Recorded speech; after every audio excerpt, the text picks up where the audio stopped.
सभी को आत्मबंधन। सभी को आत्मबंधन मैम। आत्मवंदन। तत्र पश्चात्स्थितान् पार्थः पितॄनाथ पितामहान् आचार्यान् मातुलान् भ्रातॄन् पुत्रान् पौत्रान् सखींस्तथा 27 ससुरान् सुहृदयश्चैव सेनरूभयोरपि तान् समीक्ष्य स कौन्तेयः सर्वान् बन्धून् अवस्थितान् 28 कृपया परमाविष्टो विसीदन् इवम् अब्रवीत्। अर्जुन उवाच दृष्ट्वेमं स्वजनं कृष्ण जुजुत्सः समुस्थितम्। अभी आप बहुत अच्छा प्रोनाउंस कर रहे हैं मैम। हाँ, बस मैं इतना एफर्ट कर रही हूँ कि पहले मतलब एक बार जैसे 3-4 बजे मैं पढ़ हाँ, लेती हूँ। हाँ, थैंक यू मैम। नहीं थैंक यू आपको, ठीक है। आप बोलते हो ना कि पढ़ा करो। Please ma'am start. ठीक है। हाँ, 26 श्लोका जैसे हम कल चर्चा किए थे। अर्जुन वो दोनों सेना में किन किन को देख रहे हैं? पिता, पितामह और गुरु और मामा और उनके भाई, दोनों तरफ भाई, पांडव और कौरव दोनों, पुत्र, दुर्योधन के पुत्र, कौरव के पुत्र और इनके भी पुत्र, पौत्रान और उनके भी पुत्र, और सखीम तथा बंधु, उनके दोस्त जितने भी हैं उनको देख रहे हैं। और 27 श्लोका में बोला गया है ससुरान सुहृदयश्च सुएनोरो रयोरपि। दोनों सेना के दोनों तरफ देखने के लिए बोल रहे हैं। दोनों सेना में फिर कौन कौन है? इनके अलावा दोनों सेना में इनके पत्नियां जो हैं, कौरव के और पांडव के पत्नियां, इनके पत्नियां के उनके पिता और उनके भी रिलेटिव्स वो भी हैं। हम जैसे जानते हैं कि पांडव के सेना में हम जो बोलते हैं कि द्रौपदी पंच पांडव की एक वाइफ है, लेकिन द्रौपदी के अलावा पंच पांडव को मतलब धर्मराज के दो वाइफ हैं, दो पत्नियां हैं। एक का नाम है देविका और दूसरी के नाम है पौरवती। भीम का 3 वाइफ हैं। एक जानते होंगे हिडम्बी, जिनका पुत्र घटोत्कच रहता है, और दूसरा है जलंधरा, और थर्ड है काली। अर्जुन का कब सुन जानते हैं? उलूची, चित्रांगदा और सुभद्रा जो कृष्ण और बलभद्रा की बहन है। उलूची जो है वो नाग कन्या है। नकुल जो है, नकुल की रेणुमति है, और सहदेव की विजया। द्रौपदी के अलावा इन लोगों का ये है इनके वाइफ्स। तो इनके भी पिता सब हैं और उनके रिलेटिव्स और पिता के सब भाई सब वो लोग भी हैं वो उस युद्ध क्षेत्र में। तो देखिए, जब अर्जुन इतने लोगों को देखते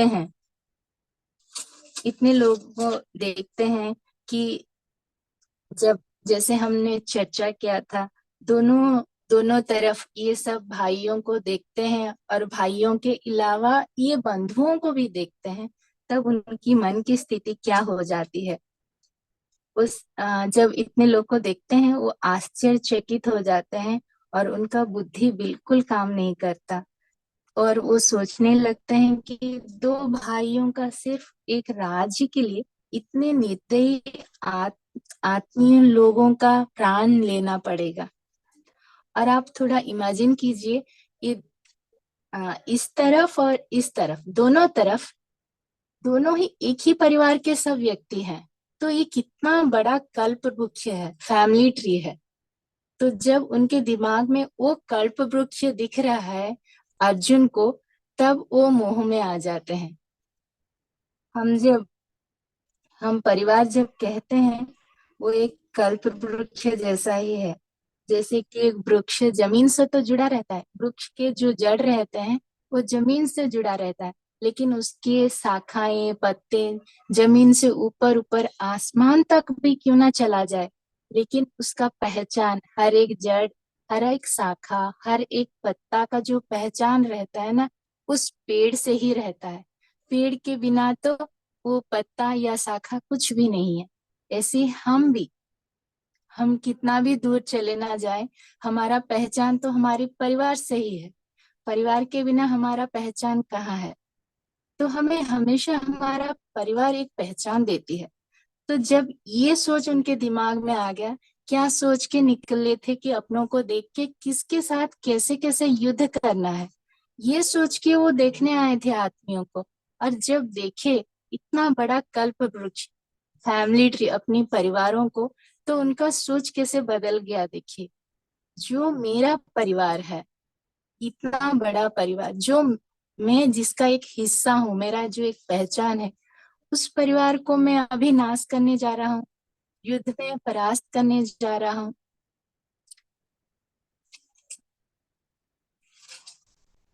तो अब उनका सोच क्या है कि अब वो सोच रहे हैं कि युद्ध वो किससे करेंगे, यहाँ तो सब अपने ही हैं। तो युद्ध करने के लिए कोई पराया होना चाहिए। तो यहाँ पराया कौन है? ये घर का जो फैमिली ट्री बना है, कल्प वृक्ष है, यह तो हर एक व्यक्ति कुछ ना कुछ रिश्ता लेके ही उनके साथ बंधा हुआ है। तो वो रिश्ते से वो बंध गए हैं, तो वो युद्ध करने के लिए स्थिति में नहीं है। ये हमारा वो 26th श्लोक है आजकल।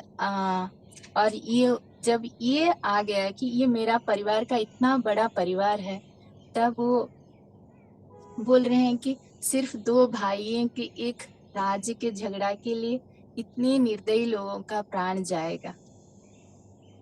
तो आजकल आज भी हमारे समाज में आप अगर देखते हैं, तो हर घर में ऐसे भाइयों और भाइयों के बीच में कितने चर्चा होते हैं, कितने झगड़ा होते हैं, बहुत सारे चीजों के लिए, संपत्ति के लिए, रिश्तों में के लिए, रिश्तों के थोड़ा रिश्तों में समझ नहीं होता इसके लिए।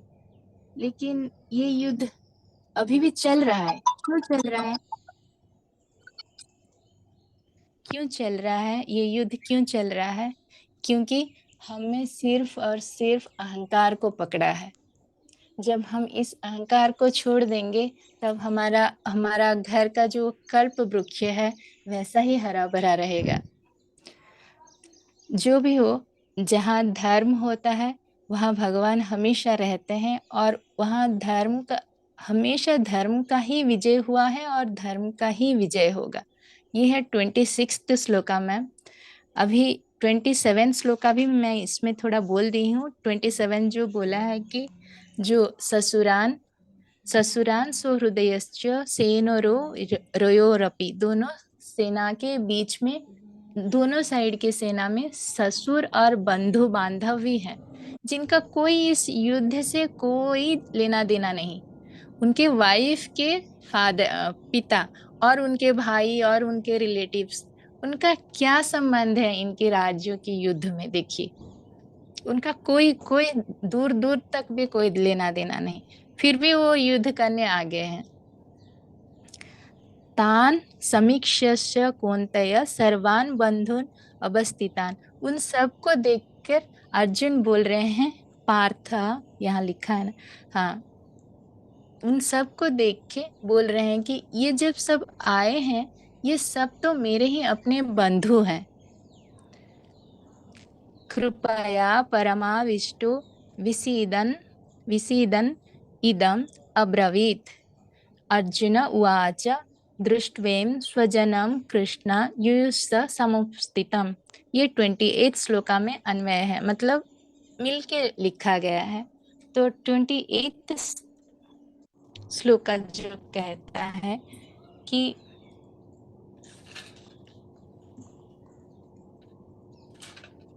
हाँ, जब ये देख लेते हैं 27 और 28 एक ही साथ हम बात करेंगे।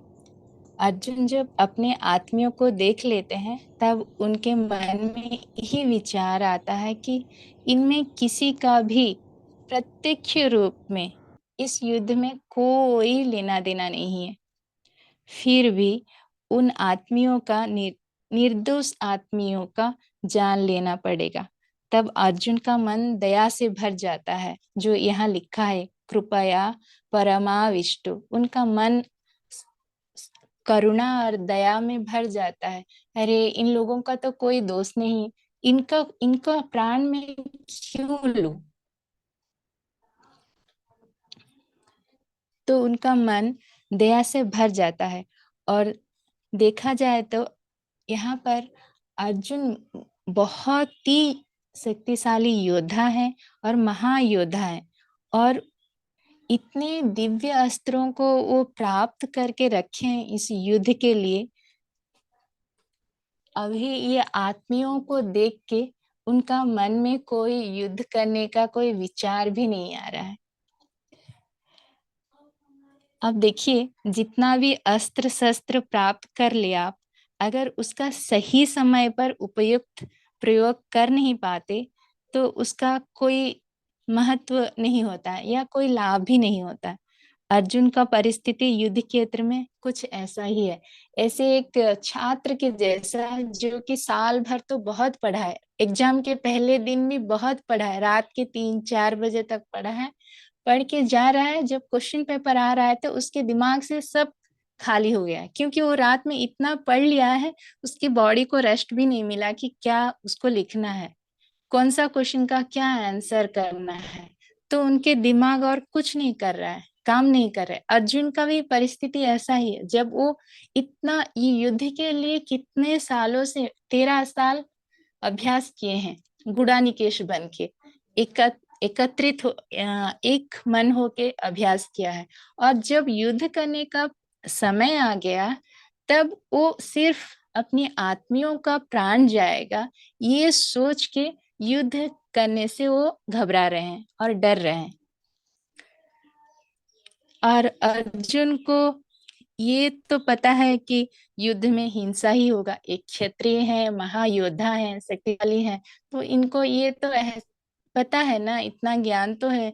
जब युद्ध होता है दोनों तरफ हिंसा ही होता है, रक्तपात ही होता है, बहुत लोगों का जान ही जाता है। तो युद्ध क्षेत्र में तो एक क्षत्रिय कभी अहिंसा का पाठ कर नहीं सकता।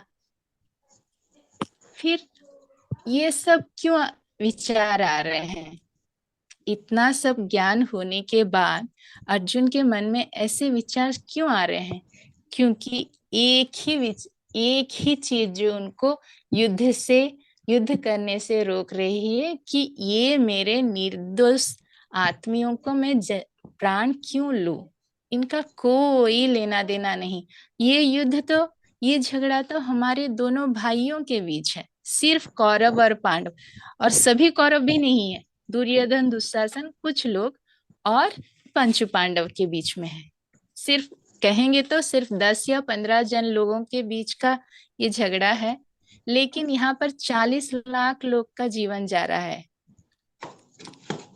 तो ये जब विचार उनके मन में आ जाता है तो तब वो बुद्धिहीन हो जाते हैं, उनका मन और काम नहीं करता, और वो उनकी मनोस्थिति जो है अभी वो कृष्ण परमात्मा के सामने रखते हैं। वो 29th श्लोका में रखेंगे, सीदंती मम गात्राणि मुखम च परिशुष्यति वेतुतुस्य शरीरे में रोम हर्ष्यति जायते। बोल रहे हैं कि इन सभी को देख के हे कृष्णा, मेरा सिदंती मेरा शरीर ठंडा पड़ रहा है। देखिए, आप जब डर जाते हो तो आपका शरीर एकदम ठंडा हो जाता है, हम जब नर्वस हो जाते हैं तो हमारा शरीर ठंडा हो जाता है, एकदम ठंडा हो गया है। मम गात्राणी, गात्राणी क्या मीन्स गला, गला सूख रहा है। यहाँ गात्राणी का मतलब गला भी है और सब अंग भी है, अंग प्रत्यंग भी है, ये सब सूख रहे हैं। मुख च परिशुष्यति, मेरा मुख एकदम सूख रहा है, मेरा मुंह पूरा, मेरा जो जीव है ये सब है पूरा सूख रहा है। तुष्य शरीरे में रोम हर्ष्य से जायते, मेरा शरीर एकदम मतलब ठंडा पड़ रहा है और डर से कांप रहा है। अभी मैं क्या करूं कृष्णा, बोल के वो बहुत ही व्याकुल और शोकमय स्वर में कृष्ण परमात्मा को प्रार्थना करते हैं। ये 29th है, लेकिन 29th कल हम और एक बार अच्छे से डिस्कस करेंगे, क्योंकि इसके साथ आप अभी 29 श्लोक का सभी पढ़ दिए थे, तो मैं थोड़ा बोल दी उसका 29th का भी। और अभी किसी का कुछ भी इसमें बारे में कहना है तो कह दीजिए। और मैं आपको जो बोली कि पांडव लोग का और कौरवों का, जो अर्जुन जब उनका फैमिली का, परिवार का इतना बड़ा चित्र देखते हैं, कल्प वृक्ष, उनका फैमिली ट्री कितना बड़ा है, तो उनको तब महसूस होता है कि इतने लोगों का मुझे जान लेना है, आत्मियों का। तो हम वो फैमिली ट्री के बारे में थोड़ा सा जानेंगे, क्योंकि वो सब हम भी जब जान जान लेते हैं, तो हमारा भी एक ये हो जाएगा कि हाँ, सच में इतने लोगों का, कितने लोग कैसे बंधे हुए हैं एक रिश्ते से। आप लोग अगर कुछ भी कहना चाहते हैं 26, 27, 28 श्लोका में, प्लीज कह लीजिए। फिर हम कौरवों का फैमिली ट्री थोड़ा बोलेंगे, जानेंगे।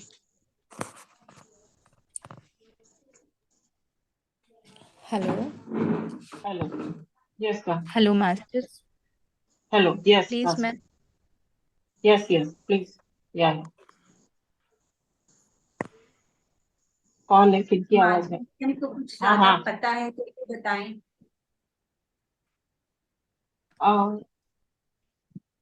हेलो। जरूर।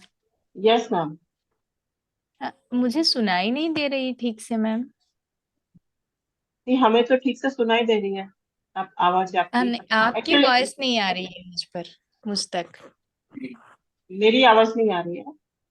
हाँ, अभी सुनाई नहीं दे रही, इससे पहले सुनाई दे रही थी, अभी नहीं सुनाई दे रही है। हाँ।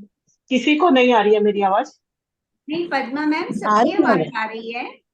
आ अच्छा, रही है मुझे आ ना रही थोड़ा है। स्लो आ रही है, मैं बाहर आ जाती हूँ। मेरी आवाज आवाज एकदम क्लियर है क्लियर ना है मैम? मैम। हाँ जी हाँ जी, ठीक है। बिल्कुल क्लियर है। ठीक है। अच्छा। तो आप अच्छा। लोग हाँ, अगर एक्चुअली मुझे कुछ कहना है। मुझे आपने जो पॉइंट बोला, मैं दूसरों के लिए वेट कर रही थी कि कोई कुछ बोलेगा। मुझे ये बोलना है मैम कि जब हम किसी, हाँ। जैसे ये कि मेरा और से suppose only one person, even मेरे भाई बहन भी नहीं, लेकिन मेरा अगर इवन वन पर्सन से अगर मैंने कुछ मतलब गलत डिसीजन लिया या रॉन्ग डिसीजन लिया, या किसी ने मेरे प्रति रॉन्ग डिसीजन लिया, तो सिर्फ मैं ही इफेक्ट नहीं होती हूँ, मेरा पूरा परिवार, मेरे पूरे मतलब पूरा जो फैमिली ट्री है वो भी इफेक्ट होता है। तो यहाँ पर 5 पांडव भाई, उनके वाइफ, उनके पुत्र पुत्रियां, ससुर, और मतलब उनके इन लॉज की फैमिली, प्लस कौरव कौरव सारे पुत्र और उनके इन लॉज की फैमिली। मतलब यहाँ पर वो भाई बहन ज्यादा है, भाई भाई सब ज्यादा है। तो तब इतना मतलब अगर सिर्फ फैमिली लगाया जाए तो 500 लोग, मतलब 500 लोग अप्रोक्सीमेटली दिखाई दे रहे हैं। लेकिन अगर हम सिर्फ वन और वन का भी अगर कुछ मतलब वो देखें कि अगर हम लोग बोलते हैं ना दुष्कर्मा करें, या किसी को उसका हक छीने, या कुछ भी मतलब कुछ भी दुष्कर्म करे, उसके प्रति झूठ बोले, या उसको कुछ भी दुख दे, मतलब किसी भी प्रकार का आर्थिक मानसिक कोई भी दुख दे, तो वो सिर्फ उसको ही दुख नहीं दे रहे होते हैं, वो कई लोगों को दुख दे रहे होते हैं। तो उसका जब कर्मा बैलेंस करने के लिए आता है, तो तब तब उसकी जो इनॉर्मस जो चीज है वो हमारे सामने दिखाई देती है कि मेरे एक एक्शन से, या एक वर्ड से, या एक कृत्य से, एक कर्म से कितने लोग इफेक्ट हुए हैं। तो आप जब एक्सप्लेन कर रहे हो तो ये सब मेरे सामने आ रहा है। Thank you. Okay, thank you ma'am. मैं ये और सोचती हूँ किसी को प्लीज कि कुछ एक कहना है तो कीजिए, एक कहिए। राजा, एक धृतराष्ट्र जो है वो राजा है। और राजा का मेन पर्पस होता है अपनी नेशन, अपनी कंट्री, अपने देश का विकास करना, ना कि उसको लड़ाई में उलझाना। और हम्म। संजय उसको कितनी बार समझाता है, डायरेक्टली भी और इनडायरेक्टली भी। लेकिन मतलब मोह जो है, ये अटैचमेंट जो है, ये कितना बड़ा नकारात्मकता का गुण है कि इंसान कुछ भी नहीं सोच पाता कि मैं अपने देश के विकास को तो छोड़ो, मैं कितने देशों के राजाओं को, कितने परिवारों को और कितने ही जीव जंतुओं को, ऑब्वियसली लड़ाई होगी तो खाली मनुष्य नहीं मारे जाएंगे, और भी जीव जंतुओं पे भी असर होगा, क्योंकि जितनी भी लड़ाई होगी पेड़ भी टूटेंगे, गिरेंगे, कई पक्षियों के घोंसले गिरेंगे, तो वो किस हद तक गिर रहा है ये उसको रियलाइज ही नहीं होता। और फिर जब लास्ट में कृष्ण जी उसके पास आते हैं तो वो कहते हैं कि आपने मेरे साथ, मेरे बच्चों के साथ ऐसा किया। मतलब इसका मतलब ये हुआ कि वो तो एक राजा होते हुए अपनी जिम्मेवारी नहीं समझा। तो यही परिवारों में भी होता है। तो ये तो आम इंसान के लिए तो बहुत आसान है, क्योंकि उनके आसपास तो कृष्ण थे, तब वो नहीं समझे। और हमारे लोग जैसे आम आदमी के पास तो कई तरह के एनवायरमेंट होते हैं, तो हम तो बहुत आसानी से भटक सकते हैं। मैं सिर्फ ऐसा सोचती हूँ, पता नहीं मैं कहाँ तक ठीक हूँ कि नहीं। ठीक है मैम, आप परफेक्टली एकदम ठीक है। सच में ये सोच कितना अच्छा, देखिए ना महाभारत हम भगवत गीता कितना कुछ सिखाता है हमारे, एकदम से हाँ, हमारे रियल लाइफ का एक प्रतिबिंब है। हमारे बिल्कुल जीवन में बिल्कुल। जो जो घटता है उसी का लेख है इसमें। तो वही है ना, हमें इसीलिए भटकना नहीं है किसी भी स्टेप हाँ पे। हमें मतलब हर बात को सोच सोच के, वो कहते हैं ना, पहले तोलो फिर बोलो। तो हर हाँ बात को सोच सोच के, हर एक्शन को सोच सोच के करना। हाँ। Thank you ma'am, thank you. और अगर समय है 5 मिनट्स कुछ, अनुराधा मैम। हाँ हाँ हाँ, 5 मिनट का 5 मिनट का टाइम है। हाँ तो मैं थोड़ा सा बोलती हूँ, जैसे कि आप फर्दर आप इमेजिन कर सके कि इनका फैमिली ट्री कैसे रिलेटेड है। महाभारत हाँ जो स्टार्ट होता है ये कुरु वंश है, इसीलिए इनको कौरव बोला जाता है। सिर्फ कौरव मतलब धृतराष्ट्र के पुत्र नहीं, पांडव और कौरव, ये दोनों को कौरव कहा जाता है। ये पांडु के पुत्र बोल के पांडव बोलते हैं, नहीं तो सभी कौरव हैं। ये कुरु पहले राजा राजा थे कुरु। कुरु के बाद बहुत सारे और ये लोग चंद्रवंशी हैं। जैसे हम रामायण में रघुवंश से स्टार्ट होता है, वो सूर्यवंशी होते हैं। देखिएगा उनके माथे के ऊपर सूर्य का टीका तिलक रहता है, अगर आप रामायण देखेंगे। लेकिन ये लोग चंद्रवंशी हैं। और इनके पहले राजा थे कुरु। उनके बहुत सारे मतलब डायनेस्टी के बाद, बहुत सारे राजा के बाद एक आए महाराज, जो दुष्यंत है। आप जानते हैं दुष्यंत और शकुंतला। दुष्यंत की वाइफ है शकुंतला। शकुंतला कौन है? वो विश्वामित्र की पुत्री है, जिनसे शादी हुआ था उनका। और दुष्यंत और शकुंतला के पुत्र हैं भारत। भारत जिनके नाम के ऊपर हमारा देश का नाम भारत हुआ है। वो इतने बड़े राजा थे, इतने धर्मी और इतने अच्छे राजा, प्रजापालक राजा थे। जब और वो बहुत महायोद्धा भी थे। तो जब वो राज्य पालन कर रहे थे, तब उनका राज्य हिमालय से स्टार्ट करके साउथ में, नॉर्थ ईस्ट में, हर जगह फैल गया था आर्यवत। तब आर्यवत कहते थे भारत को। ये इतने अच्छे राजा थे कि इसके बाद इसको, आर्यवत को भारत कहा गया। और भारत जो है, इनके ना इतने अच्छे राजा थे। देखिए उनके 9 पुत्र थे, 9। और वो जब, हमारा रूल क्या है, राजा के बाद नेक्स्ट राजा कौन होगा? उनके पुत्र ही होंगे ना। लेकिन भारत जो महाराज थे, वो अपने 9 पुत्रों में अपनी राज्य किसी एक पुत्र को भी नहीं दिया, क्योंकि वो उनके सिंहासन का योग्य समझे ही नहीं। अब देखिए आप महाभारत को, भगवत गीता को पकड़ पाएंगे और महाभारत को भी। वो उनके पुत्रों को नहीं दिए थे, लेकिन वो क्या किए? एक ऋषि थे अभिमन्यु, उन ऋषि के एक पुत्र थे, उनका नाम है भूमन्यु। भूमन्यु और एक पुत्र थे भरद्वाज। तो ये दोनों पुत्रों को एडॉप्ट करके भूमन्यु को वो हस्तिनापुर का राजा घोषित करते हैं। वहां से आ गया हमारा डेमोक्रेटिक रूल, जैसे कि हमारा मतलब प्रजा का जो हिताकांक्षी राजा है वही राज्य लेगा। वो भरत महाराज ने आरंभ किया था। वैसा है इनका कुरुवंश। और दुर्योधन देखिए, धृतराष्ट्र का ये देखिए कहां से कहां तक बदल गया है, सिस्टम कैसे बदला है। देखिए, एक है भरत महाराज जिनका पुत्र 9 पुत्र थे, सक्षम पुत्र थे, लेकिन उन्हें लगा कि इनमें कोई भी ये राज्य प्रजा का सही पालन नहीं कर पाएगा, इसीलिए एक ऋषि के पुत्र को वो गोद लेते हुए वो राज्य उनको दे देते हैं, भूमान्यु को। इसके ऐसे ही वो राजा है, ये भी धृतराष्ट्र भी एक राजा है। वो तो खुद उस राज्य का राजा ही नहीं है धृतराष्ट्र, पांडु है राजा। ये अपने वो राज्य को भी अपना लिए, फिर उनके बेटों को भी वही राज्य देना चाहते हैं दुर्योधन, धृतराष्ट्र। फिर बहुत सारे उनके होने के बाद फिर आते हैं प्रतिपा, जो कि शांतनु के पिता हैं। और प्रतिपा के 3 पुत्र रहते हैं। एक है देवदत्त, एक बहालिका जो मैंने कहा था, और एक शांतनु। इनके भी पुत्र हैं फिर बहालिका और देवदत्त का, वो भी फिर कभी डिस्कस करेंगे। शांतनु जो है, शांतनु के 2 वाइफ्स रहते हैं, आप जानते होंगे, एक सत्यवती एक गंगा।